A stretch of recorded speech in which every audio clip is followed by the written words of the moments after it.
at the stadium there, Super Bowl 49. We're watching the end of the game on a television, waiting to do post-game. The TV is on about a 15 to 20 second delay. So above us in the stadium, we hear a bunch of cheers, and we're all standing there thinking, Pete Carroll was smart enough to say, let's hand the ball to Marshawn Lynch again. Don't get me started about that. And 15 to 20 seconds later, we see on television what happened. And you go in that moment from, oh man, we have to follow the losing team in the Super Bowl to, holy crap, the Patriots are about to win the Super Bowl, and I'm here and I'm going to get to cover it.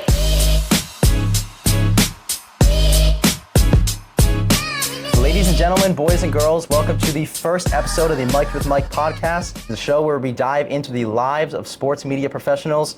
First episode, make sure to subscribe, drop a like. Links to all the socials will be in the description. I'm your host, Michael Sermonti, and we're starting off hot. Nick Coit joining me for the first week ever. Nick, it's a pleasure to have you. Mike, like I said, I can't believe I'm the first guest. It's an honor, so I appreciate you having me. I think a good place to start off is, how did you get into sports? What made you choose this industry out of all the media industries? What stuck out to you about it? Yeah, so growing up, grew up on the South Shore of Massachusetts, Plymouth, Mass, America's hometown, and big baseball town, so loved the sport. I grew up a huge Red Sox fan.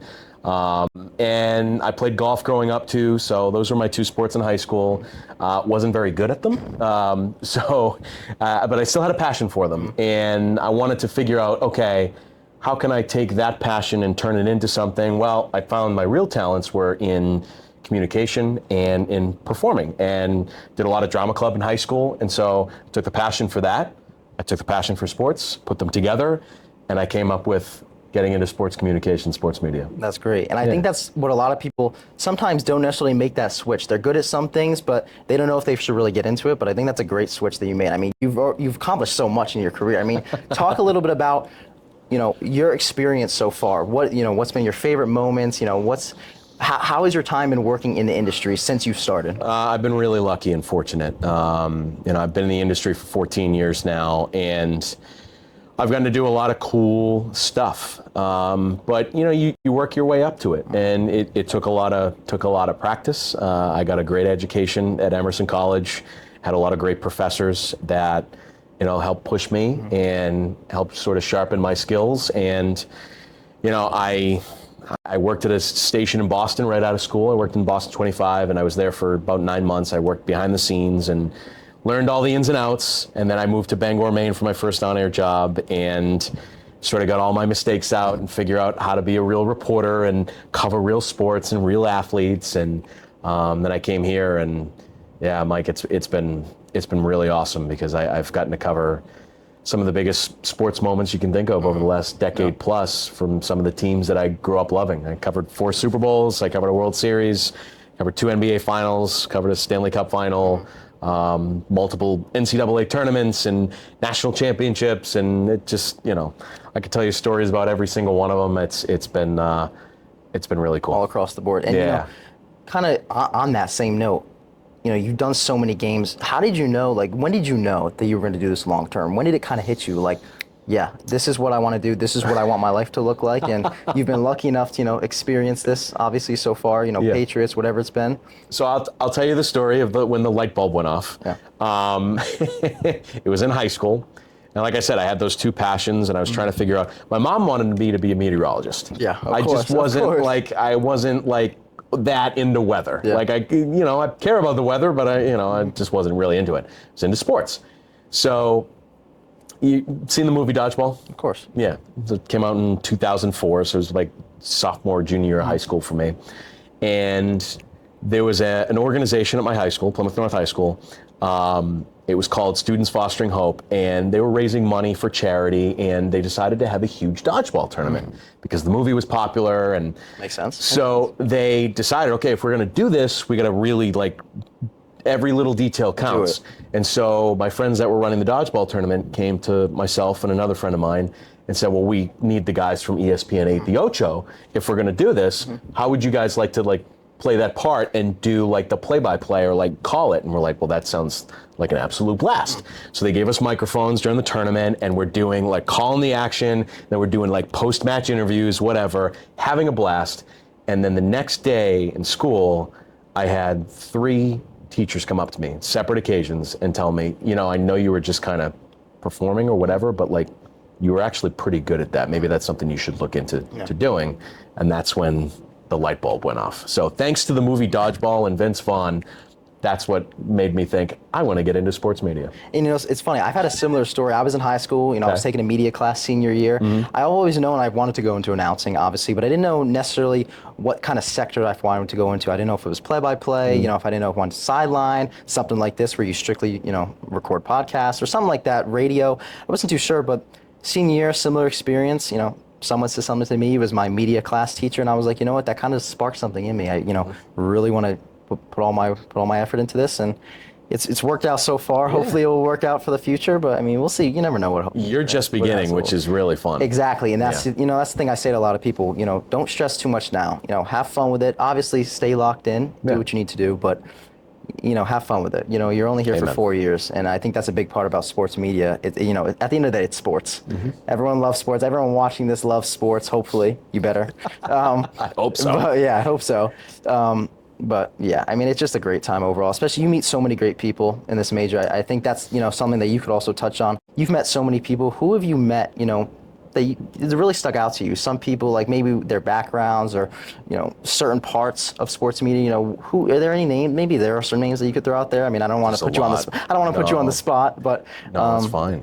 Yeah, there's a lot. I mean, when you work in the industry, it's a big industry, but it's a small industry too, and so you get to really, you get to meet some cool people. It's funny with our class today, and the one clip that I didn't get to show talking about live sports and play-by-play was a clip that I had heard during a seminar on play-by-play that Doc Emmerich had given. And like that, when you shake the hand of somebody like Doc Emmerich, or you meet somebody like Kevin Harlan, or anybody that you can think of, like that's really cool.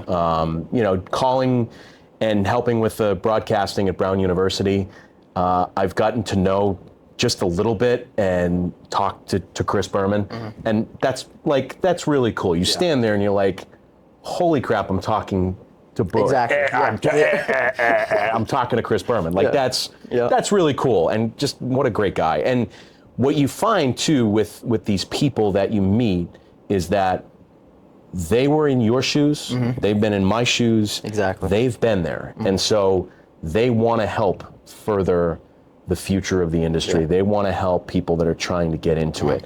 And that's what's always really, really cool. So the people that are in sports media, they're awesome to meet and talk to. What I also love with the job itself is just the people that you get to meet that are playing the games and a part of what you're following. And I've met so many cool athletes, coaches, followed so many great teams. That's the best part, is meeting people. And I could go on story after story about just people that you come across, but those are the people that, when you build those relationships over a long time, that's what you really treasure about doing this job. It becomes a part of your life almost. Big even time. Just doing high school sports, mainly some club, obviously some college at URI, it becomes part of your life, like your day-to-day life. And I think that's something also that is important to a lot of people out there that maybe don't know, but kind of what does your day-to-day life usually look like kind of moving forward? What does it look like from, when you wake up to you get to wherever you need to get to, and then, to when you finish off at night? What does it kind of look like? Because I know what my day-to-day life looks like now as a college student in the major, but it's going to look completely different in 10 years' time, hopefully, God willing. But yeah, I think you're planning out, okay, what's happening today? What's going on this week? Am I calling a game today? Am I calling a game in a couple of days? What can I do to prepare for it? That sort of thing. Because I dip my toes in a lot of different things. And so you just, you continue to look for opportunities too, because, you want to do it as much as possible. Exactly. That's the fun part about working in sports. And, so I think when I was working in local TV, it was very much, okay, what's going on today, what's important to be covering and or following at 6 o'clock and 11 o'clock. Now it's more, okay, like this week I'm part of the broadcast for the Governor's Cup game on Friday for football. And so it's like, okay, what do I need to do? Where do I need to be in terms of preparing this week so that, okay, when Friday night comes around, I'm ready to go. I know what's happening. Everybody's in terms of they're on the same page as to what you're doing.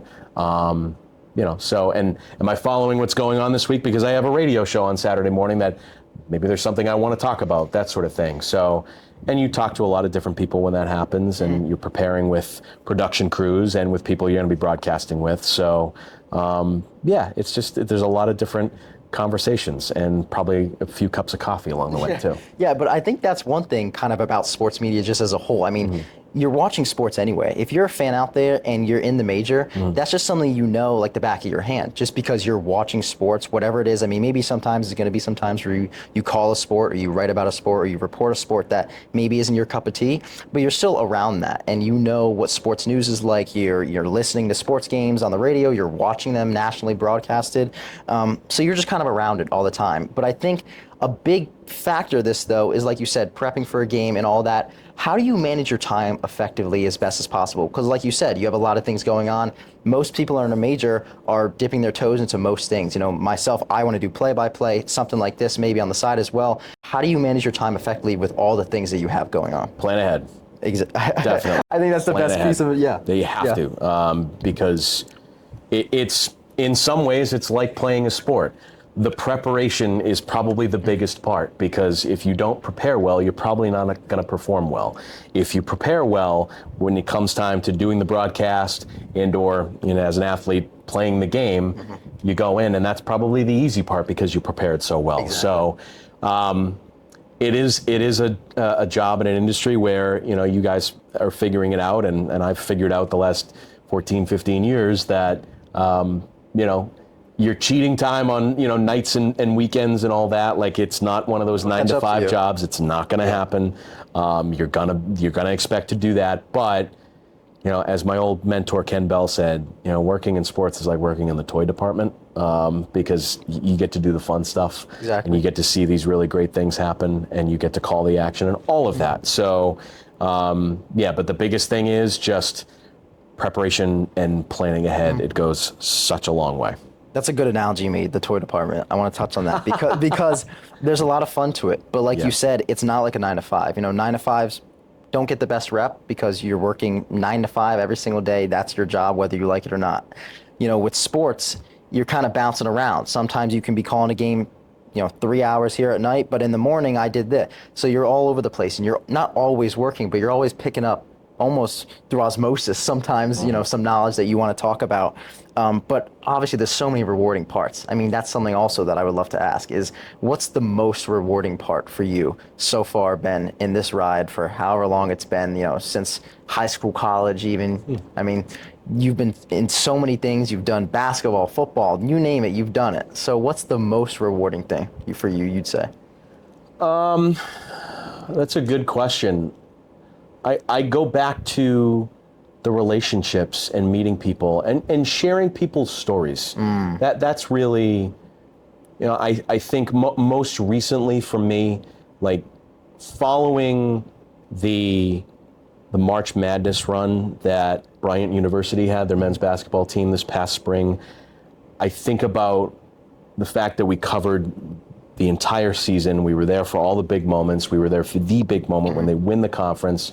We follow them out to the NCAA tournament. They're playing Michigan State and Cleveland, and we're there while they're practicing, and we're getting an inside look and all that, and we're sharing that with an audience. And meanwhile, we're building a great relationship with these players and these coaches because we're sharing what's such a culmination of all the hard work that they've put in.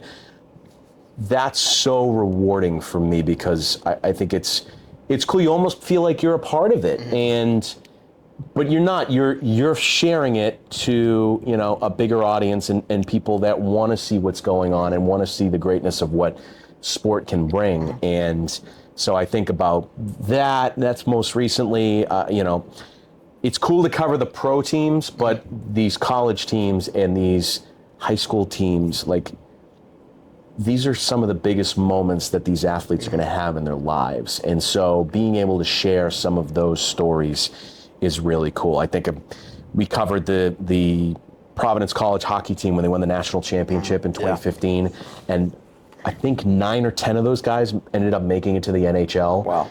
But that moment of them winning that national championship and how much it meant to the school and how much it meant to all of them and the coaches and all the hard work, like that is so cool. And I go back to that night and I think about those moments and I think about some of the people that were there, and it's just, those are so rewarding, especially when you put in a lot of time and you talk to these people and share what makes their teams and their athletes and their coaches unique. That is really, really rewarding. And then sometimes those stories will lead to big opportunities. Like, you know, I think about one of my favorite stories we did when I was working at ABC6 was, I think the first month I was on the job, and I heard from him recently, and it was really cool to hear from him. But there's a young man from East Greenwich, Rhode Island. His name's Nolan Cooney. And I went and did a story with him while he was making his way back to his high school basketball team, and he was battling cancer. He was a junior in high school, and he's making his way back, and he made it back, and he ended up getting into special teams in football, and he ended up being a punter. Wow. Goes to Syracuse as a punter, and he made it to the NFL. He was with multiple teams, and it was just so cool to follow that whole journey for a kid that, junior in high school dealing with cancer. Like, I just can't even imagine. I had a lot of issues as a junior in high school. Battling cancer was not one of them. So to hear somebody's story and share that, and then see him make it to the ultimate level and reach his ultimate goal, those are so rewarding to hear those stories and share them with an audience in the world, because that's what sports are all about. And that exactly, like that last sentence, that's what sports is all about. It's always more than sports. You know, a lot of people simplify it. Oh, they're making millions because they're putting a ball in a hoop. No, it's more than sports. The hard work, the hard work you put into getting to a goal, the community, it's just so much. Kind of touching on that same subject, you've had so many great moments. Is there one that sticks out to you, a specific moment that you've either reported on, you've called, that stuck out in your time over the others? Or maybe there's a few that you have? There's a few. Yeah, I don't think I can choose one, but I think, like I said, following some of those great college teams and college runs, and whether it was University of Rhode Island getting to the NCAA tournament when Dan Hurley was here, that was always so fun. I can't believe that Danny's come out with a book this week, which is just crazy. I just remember him as the guy that was trying to lead the program here at URI, and now he's the best coach in the country. Like, that's crazy to me. So seeing him win the Atlantic 10, I was on the floor for that, back in the day, and which is getting farther and further away. And I mean, it's pretty cool when you follow the teams that you grew up rooting for as a kid, and you get to be on the field and in the moment when they win a championship or have an ultimate moment. Like last year, we were on the floor when the Celtics won the NBA championship, and I'm on the floor, I'm live on a broadcast, and the MVP of the finals, Jaylen Brown, is walking by me, and I get to be the guy that asks, "Hey, Jaylen, what does it mean to you to win Finals MVP, especially with Bill Russell's name on it?" And boom, I'm alive on the air with the MVP. Or, I thought of the moment this week of Al Horford with the Warriors now. We're live on the air, and there's Al, and I said, "Oh, there's Big Al celebrating," and he turned around to the camera, and he goes like this, and he's waving. I'm like, "Hey, we're live in Providence, Al. What do you think?" He's like, "It's awesome, man. Go Celtics, whatever." And that stuff is like, that's stuff that when you're a kid, you think about it and you're like, holy cow, I can't believe Too good that to be true almost. Get to do that. Like I was on the field in LA, and Mookie Betts is standing there still playing for the Red Sox at the time, and I get to ask him the first question: what does it mean to win the World Series? Like, or I'm on the field, and one of my favorite stories with the Patriots was, when you're covering a Super Bowl and you're covering an NFL game, and you're a TV reporter, you go down underneath the stadium or behind the stadium, behind the scenes, because you're getting ready for post game. And I was in Glendale, and at the stadium there, Super Bowl 49, we're watching the end of the game on a television, the assembled media waiting to do post game, and the TV is on about a 15 to 20 second delay. So above us in the stadium, we hear a bunch of cheers, and we're all standing there thinking that Pete Carroll was smart enough to say, "Let's hand the ball to Marshawn Lynch again." Don't get me started about that. And we're all thinking, we're hearing the cheering. Oh, Seattle just scored. They're going to win the Super Bowl. And 15 to 20 seconds later, we see on television what happened. And you go in that moment from, oh man, we have to follow and cover the losing team in the Super Bowl to, holy crap, the Patriots are about to win the Super Bowl and I'm here and I'm going to get to cover it. That's really cool. Yeah, specifically about that moment. Yeah. So I was born here. I moved when I was 4 to Jersey, so I was around Eagles fans all the time, and I wasn't too much into sports until I got a little bit older. I always loved playing basketball and other sports, but I didn't really start following teams until I was maybe 6, 7, I don't know, 8, something like that. But I wasn't a big Patriots fan at the time because I didn't live in the Boston area. I didn't live in Rhode Island. I didn't live around. I mean, my parents were big Patriots fans, but something about the kid in me had to root against them. So when the Seahawks threw that ball, specific memory of me sitting down crying on the couch, just absolutely bawling my eyes out because I was like, I can't believe this idiot just threw the ball. I cannot believe that. And Russell, they won the year before. They had one of the best running backs in the backfield, and then that was just. But yeah, I mean, to go back on what we were talking about, I mean, you've had so many great moments. It's almost too good to be true sometimes because you work in sports, as you said, as a kid, you watch them on TV. Oh, sports, that's so cool. Every young kid, every young boy in America, at least, you watch that stuff on TV and then you become that person to be able to interview, players like that. And that's just an incredible feeling. That's got to be an incredible experience. And I have endless stories. Like I could tell you plenty of stories, but those are a few. The Malcolm Butler story is still just so crazy to me. The moment we were there too. So the funny thing was, I'm working with Ken Bell at the time, who's a legend in the market, and after the game, they bring the players off the field after they celebrate, and they bring them into a big room where they do post game. And Malcolm Butler was so unknown to a lot of the media because he was just this rookie that just made this play. And he comes into the room. Everybody wants to talk to Revis and McCourty and Brady and Gronkowski and Edelman, all these guys. He comes into the room, sits down at a platform. I had covered the team all year, and so I knew exactly who he was. And he sits down, and none of the assembled media goes over to him except for Ken and I. And so I look at Ken, I go, get up there. And Ken takes it, he goes, so what was it like? You made the big play. So we have this clip of just me and Ken talking to Malcolm Butler for probably a minute, and then all of a sudden everybody's like, that's the guy, and that runs over. And it was special for us because Ken retired a couple years later, and he said to me, that was one of my favorite moments of my 35-year career, was being able to ask the guy who just flipped the Super Bowl on its head and made maybe the biggest play in Super Bowl history, the first question. And that's, yeah, those are the things you think about, and you treasure that you got to do it with somebody like Ken, who was such a great mentor to me. If I was in that room and I was anyone but you two, I would have lost my mind. Like you said, one of the greatest plays, probably the greatest defensive play in NFL history, especially Super Bowl. Yeah. I mean, that I would have lost my mind. Crazy. That's insane. Crazy. Some rapid fire questions for you. Okay. I got 3 rapid fire questions, easy, simple. Okay. Favorite sport? I have to say baseball because I grew up playing it. So Fair baseball. enough. Yep. Dream person interview if you haven't already. Ooh, wow, that's a tough one. So, I mean, I would love to have a one-on-one conversation with Tom Brady.